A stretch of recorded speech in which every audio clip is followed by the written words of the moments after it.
जैन साथियों नमस्कार, कैसे हैं आप सभी। यदि आप यूपी टेट पेपर 2 एसएसटी की तैयारी कर रहे हैं तो ये वीडियो आपके लिए है।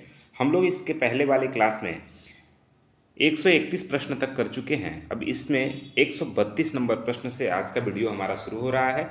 तो चैनल पे आप नए हैं तो सब्सक्राइब कर लीजिएगा। वीडियो पसंद आए तो लाइक शेयर करिएगा। यदि आपने पुराना क्लास नहीं देखा है तो आप चैनल पे जाकर के पुराने क्लास को देख सकते हैं। आइए शुरू करते हैं आज का प्रश्न ये है कि संविधान का रक्षक किसे कहा जाता है। बताइए, संविधान का रक्षक किसे कहा जाता है? क्या वह संसद है, या राष्ट्रपति है, या सर्वोच्च न्यायालय है, या प्रधानमंत्री है? तो साथियों, आप सभी जानते हैं संविधान का रक्षक हम सुप्रीम कोर्ट को मानते हैं, यानी सर्वोच्च न्यायालय को कहते हैं। विकल्प सी हमारा सही है। संविधान की रक्षा हमारा सर्वोच्च न्यायालय करता है। साथियों ध्यान रखिएगा, भारत का सर्वोच्च न्यायालय संविधान का अंतिम व्याख्याकार और रक्षक है। यदि संसद के कोई ऐसा कानून बनाती है, हमारी संसद यदि कोई भी ऐसा कानून बनाती है जो संविधान के मूल ढांचे के खिलाफ हो, तो सुप्रीम कोर्ट उसे न्यायिक पुनरावलोकन के तहत रद्द कर सकता है। जुडिशियल रिव्यू के तहत उसे रद्द कर सकता है। ये बात आपको ध्यान रखना है। साथियों ध्यान रखिएगा कि सर्वोच्च न्यायालय का वर्णन संविधान के भाग 5 और अनुच्छेद 124 से लेकर के 147 के बीच में की गई है। साथियों, वर्तमान में सुप्रीम कोर्ट में मुख्य न्यायाधीश सहित कुल 34 न्यायाधीश होते हैं। ठीक है ना, मुख्य न्यायाधीश सहित कुल कितने न्यायाधीश हैं? 34। अगला प्रश्न है आपके सामने कि चौसा का युद्ध जो कि 1539 में होता है, वह किसके किसके बीच हुआ था? साथियों, क्या हुमायूं और शेर शाह सूरी के बीच, अकबर और हेमू के बीच, बाबर और इब्राहिम लोदी के बीच, राणा संगा और बाबर के बीच? तो साथियों, इसका सही विकल्प ऑप्शन नंबर ए हो जाएगा।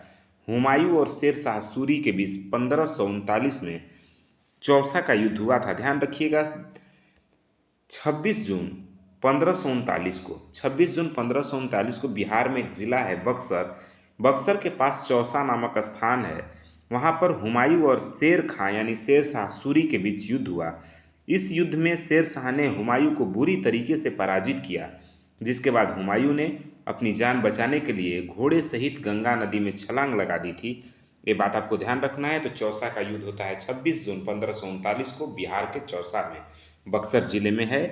कुछ और महत्वपूर्ण फैक्ट है, ये भी जान लीजिए।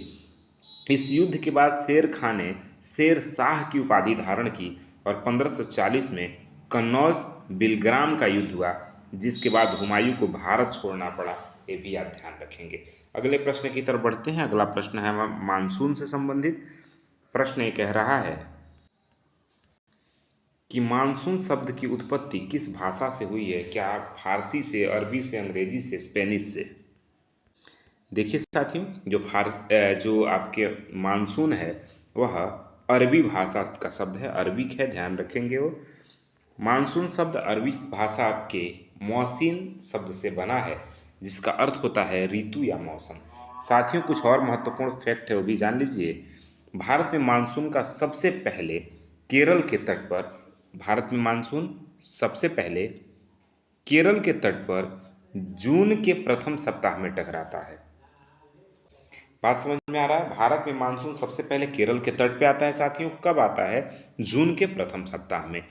भारत में सबसे ज़्यादा वर्षा दक्षिण पश्चिम मानसून के वजह से होता है। ये भी एग्जाम में पूछा जाता है कि भारत में सर्वाधिक वर्षा किसके वजह से, किस मानसून के कारण होता है? तो साथियों, दक्षिण और पश्चिमी मानसून के कारण। ठीक है, अगले प्रश्न की तरफ बढ़िए। तो अगला प्रश्न है ओजोन दिवस से संबंधित, और प्रश्न कह रहा है कि विश्व ओजोन दिवस कब मनाया जाता है? क्या वह 5 जून है, 16 सितंबर है, 22 अप्रैल है, 1 दिसंबर है? तो साथियों, विकल्प बी सही हो जाता है। 16 जून को हम विश्व ओजोन दिवस मनाते हैं। ध्यान रखेंगे। ओजोन परत के संरक्षण के प्रति जागरूकता को फैलाने के लिए साथियों 16 सितंबर को यह दिवस मनाया जाता है। इसी दिन यानी 1987 में मॉन्ट्रियल प्रोटोकॉल पर हस्ताक्षर किया गया था। कुछ और महत्वपूर्ण दिवस है, वो भी जान लीजिए। 5 जून को हम विश्व पर्यावरण दिवस मनाते हैं, 22 अप्रैल को विश्व पृथ्वी दिवस मनाते हैं, और 1 दिसंबर को हम विश्व एड्स दिवस मनाते हैं। ठीक है ना। अगला प्रश्न है कि पद्मावत महाकाव्य के रचयिता कौन है। जो पद्मावत महाकाव्य है उसके रचयिता कौन है। क्या अमीर खुसरो हैं, मलिक मोहम्मद जायसी हैं, अबुल फजल हैं या फैजी हैं। साथियों, आप सभी जानते हैं कि जो पद्मावत है, पद्मावत महाकाव्य के रचयिता मलिक मोहम्मद जायसी हैं। विकल्प बी सही हो जाता है आपका। मलिक मोहम्मद जायसी ने 1540 ईस्वी में शेर शाह सूरी के काल में, उसी समय के अवधि में, अवधी भाषा में पद्मावत की रचना की थी। यह चित्तौड़ की रानी पद्मिनी और अलाउद्दीन खिलजी के आक्रमण पर आधारित एक प्रेम गाथा है, ये ध्यान रखना है। अमीर खुसरे, जो अमीर खुसरो हैं, उन्हें तूतीय हिंद यानी भारत का तोता कहा जाता है। और जो अबुल फजल हैं, उन्होंने अकबरनामा और आईने अकबरी लिखी है, ये भी ध्यान रखना है। ठीक है ना। अगला प्रश्न आपके सामने है कि विश्व का सबसे बड़ा द्वीप कौन सा है। तो साथियों, क्या वो मेडागास्कर है, ग्रीनलैंड है, सुमात्रा है या क्यूबा है। साथियों, सही विकल्प हो जाता है बी यानी ग्रीनलैंड विश्व का सबसे बड़ा द्वीप है। साथियों, ग्रीनलैंड विश्व का सबसे बड़ा द्वीप है। भौगोलिक रूप से यह उत्तरी अमेरिका के पास है, लेकिन राजनीतिक रूप से इस पर यूरोपीय देश यानी डेनमार्क का अधिकार है। साथियों, वहीं अगर हम बात करें माजुली द्वीप की, तो साथियों, जो माजुली द्वीप है वो विश्व का सबसे बड़ा नदी द्वीप है, जो कि असम में ब्रह्मपुत्र नदी पे है। साथियों, अगर वहीं हम बात करें इंडोनेशिया की, तो विश्व का सबसे बड़ा द्वीप समूह इंडोनेशिया है, ये आप ध्यान रखेंगे। अगले प्रश्न की तरफ बढ़ते हैं। अगला प्रश्न है,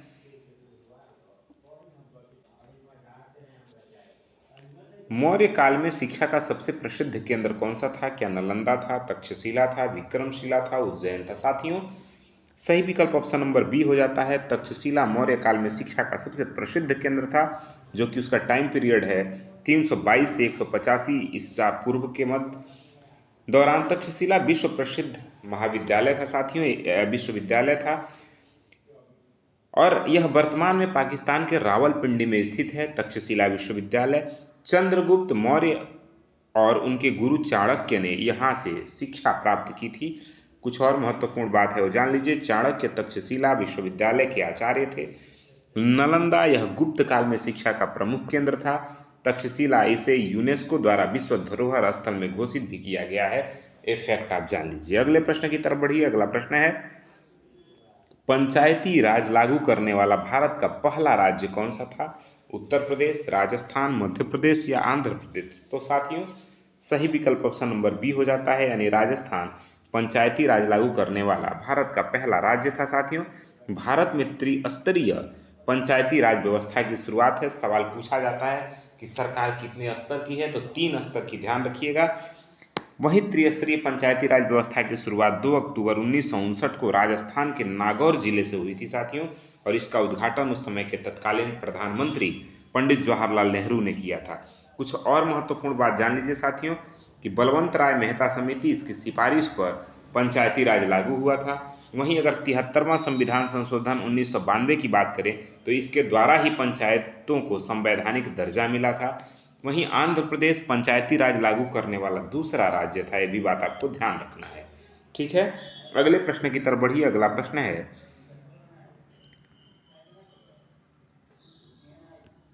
है, कि ग्रेट डिवाइडिंग रेंज किस महाद्वीप में स्थित है। उत्तरी अमेरिका, ऑस्ट्रेलिया, एशिया या फिर अफ्रीका। तो साथियों, विकल्प बी सही हो जाता है, यानी ऑस्ट्रेलिया ग्रेट डिवाइडिंग रेंज महाद्वीप में स्थित है। साथियों, यह ऑस्ट्रेलिया की सबसे लंबी पर्वत श्रृंखला है, जो इसके पूर्वी तट के समानांतर उत्तर से दक्षिण तक फैली हुई है। यह पर्वतमाला ऑस्ट्रेलिया की जलवायु और नदियों के प्रवाह को निर्धारित करने में महत्वपूर्ण भूमिका निभाती है। और कुछ महत्वपूर्ण बात है वो भी आप जान लीजिए, कि ऑस्ट्रेलिया की सबसे ऊंची चोटी माउंट कोजियस्को इसी श्रेणी में स्थित है। वहीं रॉकीज की बात करें तो उत्तरी अमेरिका में है। वहीं एंडीज पर्वतमाला की बात करें साथियों, तो दक्षिणी अमेरिका में है, जो कि विश्व की सबसे लंबी पर्वतमाला है। ध्यान रखेंगे। अगले प्रश्न की तरफ बढ़ते हैं। अगला प्रश्न है, गांधी इरविन समझौता कब हुआ था, बताइए। गांधी इरविन समझौता किस वर्ष हुआ था। 1930, 1931, 1932, 1942। तो साथियों, विकल्प बी सही है। 1931 में गांधी इरविन समझौता हुआ था। देखिए साथियों, सविनय अवज्ञा आंदोलन के दौरान महात्मा गांधी और तत्कालीन वायसराय लॉर्ड इरविन के बीच यह राजनैतिक समझौता हुआ। इसके बाद गांधी ने आंदोलन को स्थगित कर दिया और द्वितीय गोलमेज सम्मेलन में भाग लेने के लिए सहमत हुए। साथियों, कुछ और महत्वपूर्ण फैक्ट है वो भी आप जान लीजिए कि इसे दिल्ली समझौता के नाम से भी जाना जाता है। वहीं 1932 पूना पैक्ट जो गांधी जी और अंबेडकर के बीच हुआ था, पूना पैक्ट 1932 में हुआ था गांधी जी और भीमराव अंबेडकर के बीच। 1942 में भारत छोड़ो आंदोलन शुरू हुआ था, ये भी आपको ध्यान रखना है। अगला प्रश्न है, विश्व का सर्वाधिक जनसंख्या घनत्व वाला देश कौन सा है? बताइए बताइए, प्रश्न फिर समझिए, विश्व का सर्वाधिक जनसंख्या घनत्व वाला देश कौन सा है? साथियों, ये जनगणना 2011 के आधार पर बात की जाती है। हमारे यहाँ जो भी प्रश्न पूछे जाते हैं एग्जाम में, जनगणना 2011 के आधार पे।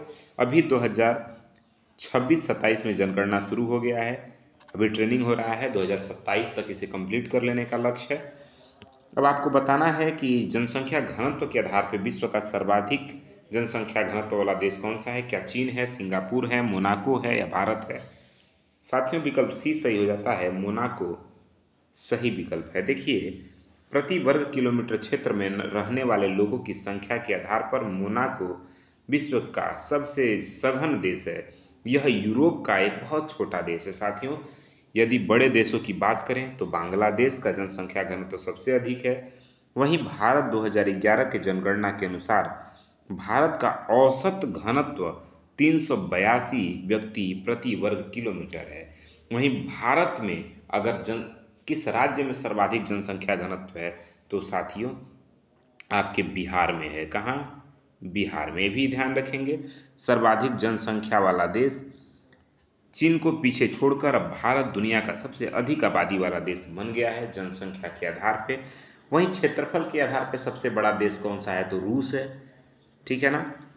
अगला प्रश्न है आपके सामने कि 146 प्रश्न है और प्रश्न ये कह रहा है कि अनुच्छेद 108 के तहत संसद की संयुक्त बैठक कौन बुलाता है? प्रधानमंत्री, राष्ट्रपति, लोकसभा अध्यक्ष या उपराष्ट्रपति? तो साथियों, वह राष्ट्रपति बुलाता है। विकल्प बी आपका सही है, ध्यान रखेंगे।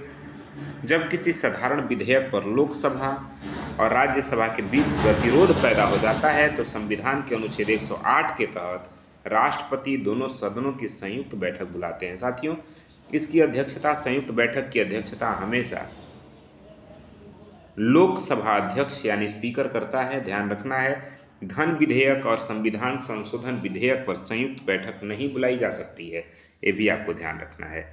अगला प्रश्न है, कुतुब मीनार का निर्माण किसने पूरा करवाया था, कंप्लीट किसने करवाया था? कुतुबुद्दीन ऐबक, इल्तुतमिश, बलबन या फिर फिरोज शाह तुगलक? तो साथियों ध्यान रखिएगा, कुतुब मीनार का निर्माण कार्य कंप्लीट करवाने वाला जो शासक है वह है इल्तुतमिश। विकल्प बी सही हो जाता है आपका। देखिए, कुतुब मीनार की नींव कुतुबुद्दीन ऐबक ने रखी 1193 में, लेकिन वह केवल पहली मंजिल ही बनवा सका था। उसके उत्तराधिकारी इल्तुतमिश ने इसकी 3 और मंजिलें बनवाकर इसका निर्माण कार्य कंप्लीट करवाया था। साथियों, वही अगर हम बात करें फिरोज शाह तुगलक की, तो बिजली गिरने से 5वीं मंजिल क्षतिग्रस्त होने पर उसने इसकी मरम्मत करवाई थी। कुतुब मीनार प्रसिद्ध सूफी संत कुतुबुद्दीन बख्तियार काकी की याद में बनवाई गई थी। वहीं अगला प्रश्न आपके सामने है कि योजना आयोग के प्रथम अध्यक्ष कौन थे? डॉक्टर राजेंद्र प्रसाद, जवाहरलाल नेहरू, गुलजारी लाल नंदा या सरदार पटेल? तो साथियों, विकल्प बी सही हो जाता है, जवाहरलाल नेहरू। पंडित जवाहरलाल नेहरू योजना आयोग के अध्यक्ष थे, जो कि पदेन प्रधानमंत्री होता है। चूंकि आयोग की स्थापना 1950 में हुई थी और उस समय नेहरू जी प्रधानमंत्री थे, इसलिए वे उसके पहले अध्यक्ष बने। साथियों, वहीं अगर हम बात करें नीति आयोग, तो 1 जनवरी 2015 को योजना आयोग की जगह नीति आयोग बनाया गया, यानी योजना आयोग का नाम बदल करके नीति आयोग कर दिया गया। साथियों, नीति आयोग के वर्तमान अध्यक्ष भारत के तत्कालीन प्रधानमंत्री नरेंद्र मोदी जी हैं। वहीं बात करें अगर हम गुलजारी लाल नंदा की, तो साथियों गुलजारी लाल नंदा योजना आयोग के पहले उपाध्यक्ष थे, ये आपको ध्यान रखना है। योजना आयोग के पहले उपाध्यक्ष कौन थे? गुलजारी लाल नंदा। तो ये आपके आज के कुछ महत्वपूर्ण प्रश्न थे जो आपके यूपी टेट पेपर 2 एसएसटी यानी सामाजिक अध्ययन में पूछे जाने की संभावना है। साथियों, इसी तरह के प्रश्न देखने के लिए और इसी तरह के क्लास करने के लिए जुड़िए हमारे यूट्यूब चैनल से, जहां फ्री में यूपी टेट, सी टेट और टीचिंग एग्जाम की तैयारी करवाई जाती है। बाकी चैनल पे बने रहने के लिए बहुत बहुत धन्यवाद। मिलते हैं अगले क्लास में साथियों, तब तक के लिए जय हिंद।